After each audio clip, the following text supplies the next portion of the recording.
अंधेरी रात में चारों तरफ सन्नाटा छाया हुआ था। सुनाई दे रही थी तो सिर्फ कुत्तों और झिंगुरों की आवाज। इसी रात में गंगाराम की आंख खुली। रात में प्यास लगना बड़ी दुविधा है। अब इंसान अपना गरम बिस्तर छोड़कर उठे और गंगाराम अभी अपनी बात पूरी भी नहीं कर पाया था कि उसने देखा कि सामने उसका बेटा खड़ा हुआ है। अरे मोहन, तू इतनी रात में मेरे कमरे में क्यों खड़ा है? आपको आखिरी बार पानी पिलाने आया हूँ। आखिरी बार? तू पागल हो गया है? लेकिन अब मोहन कुछ नहीं बोला। उसने सीधा एक डंडे से गंगाराम के सिर पर वार कर दिया। गंगाराम चिल्लाकर बाहर की तरफ भागा।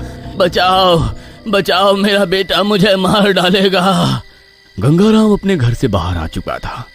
उसके चिल्लाने से कुछ लोग उठ गए थे, लेकिन तभी पीछे से मोहन भी आ गया और उसने डंडे के लगातार वार से गंगाराम को मार डाला और वापस घर में भाग गया।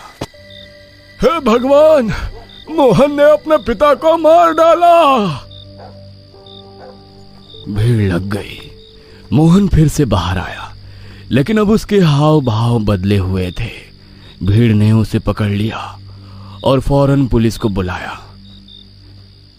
मैंने अपने पिता को नहीं मारा, वो कोई और था, वो कोई और था। मैंने अपनी आंखों से देखा है तुम्हें अपने बाप का कत्ल करते हुए। इंस्पेक्टर साहब, इसे ले जाइए। मोहन को पुलिस पकड़कर ले गई, लेकिन उसकी चीखें अब भी लोगों के कानों में गूंज रही थी। मैंने अपने पिता को नहीं मारा, वो कोई और था। लोगों के मन में डर समा गया था। ये कैसा समय आ गया था जब बेटा बाप का गला काट रहा था और फिर कह रहा था कि उसने कुछ किया ही नहीं। इसी बीच गांव में एक नया लड़का आया, राजीव। वो अपने पुश्तैनी घर और जमीन के सिलसिले में गांव लौटा था। ये गांव तो मेरी बचपन की यादों से बिल्कुल अलग हो गया है। इतनी अजीब बेचैनी क्यों है यहाँ? अरे राजीव, तू यहाँ कैसे? पंकज, अरे गांव में क्या कर रहा है भाई? आते ही देखा कि पुलिस मोहन को पकड़ कर ले जा रही थी। अजीब बात है भाई, मोहन ने अपने बाप को मार डाला और कह रहा है कि वो निर्दोष है। ये क्या कह रहा है तू? ये कोई साधारण हत्या नहीं है राजीव। कुछ अजीब हो रहा है इस गांव में, कुछ बहुत भयानक। फिलहाल मैं अपने घर जा रहा हूँ, कल मिलते हैं। राजीव के मन में घबराहट थी, लेकिन वो अभी सबको महज सहयोग समझ रहा था। अगली रात आई। लोग मोहन की करतूत से डरे हुए थे और जल्दी जल्दी अपने घरों में चले गए थे। लेकिन राम प्रसाद के घर में कुछ अजीब चल रहा था। इतनी रात हो गई लीलावती, अब सो जा लीलावती। हाँ, अब सोने का ही समय आ गया है हमेशा के लिए। राम प्रसाद को लगा कि उसकी पत्नी नींद में बड़बड़ा रही है। उसने कुछ कहने के लिए मुंह खोला ही था कि लीलावती अचानक उठकर बैठ गई। उसकी आंखें काली हो चुकी थी और चेहरा अजीब लग रहा था। लीलावती, ये क्या हो रहा है तुम्हें? तुझे सोने की जल्दी है ना, तो ले, हमेशा के लिए सो जा। ये कहते ही उसने पास रखा तकिया का कवर निकाला और बिजली की तेजी से उसे राम प्रसाद के गले में डाल दिया। राम प्रसाद चीखना चाहता था, लेकिन लीलावती की पकड़ इतनी मजबूत थी कि आवाज नहीं निकल पाई। कुछ ही सेकंड्स में राम प्रसाद की आंखें फटी रह गई, शरीर निठाल हो गया और वो हमेशा के लिए शांत हो गया। लीलावती की हंसी पूरे घर में गूंज उठी। ये कौन हंस रहा है? बाहर जाकर देखना पड़ेगा। राजीव बाहर आया तो राम प्रसाद के घर के बाहर पहले से ही भीड़ लगी हुई थी। राम प्रसाद की लाश देखकर हर कोई सहम गया था, पर सबसे ज्यादा डरावनी बात यह थी कि लीलावती अब रो रही थी। ये क्या कर दिया तूने लीलावती? मुझे नहीं पता, मैं तो कुछ काम से बाहर गई थी। जब वापस आई तो ये हो गया था। झूठ! अरे तुम्हारे हंसने की आवाज मेरे घर तक आ रही थी। पुलिस फिर से बुलाई गई और लीलावती को भी गिरफ्तार कर लिया गया। 2 खून हो चुके थे, पहले गंगाराम, फिर राम प्रसाद। लोग सदमे में थे। किसी को कुछ समझ में नहीं आ रहा था क्या ये सिर्फ हत्याएं थी या सच में कोई अज्ञात शक्ति गांव में कहर बरपा रही थी?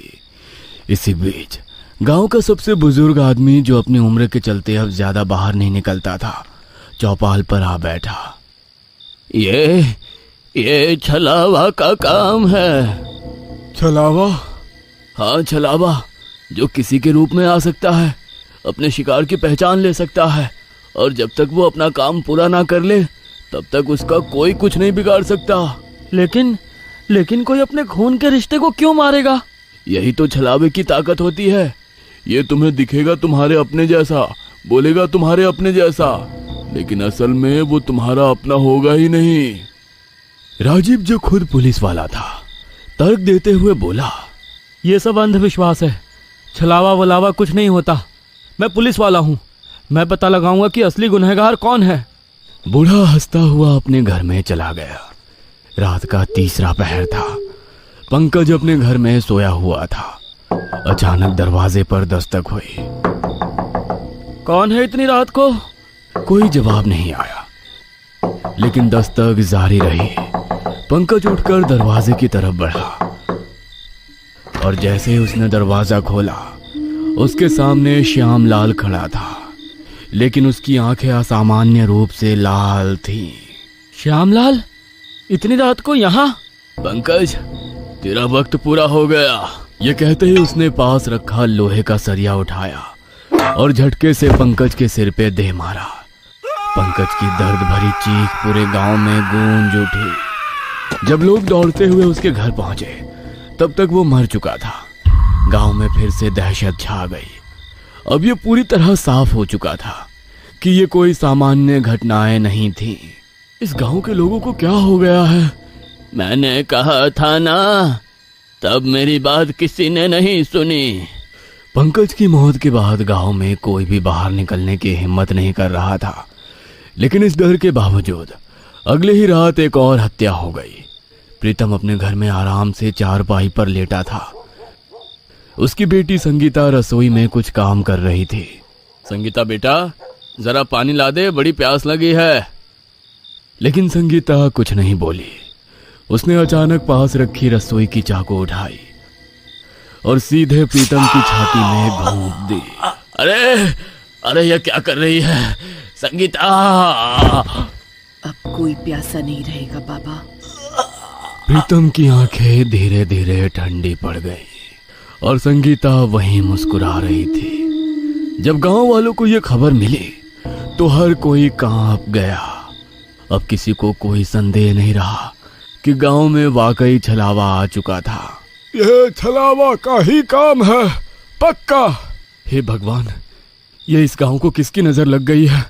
अब तक 4 हत्याएं हो चुकी थी। गंगाराम, राम प्रसाद, पंकज और प्रीतम। गांव वाले अब खुले में चलने से भी डरने लगे थे।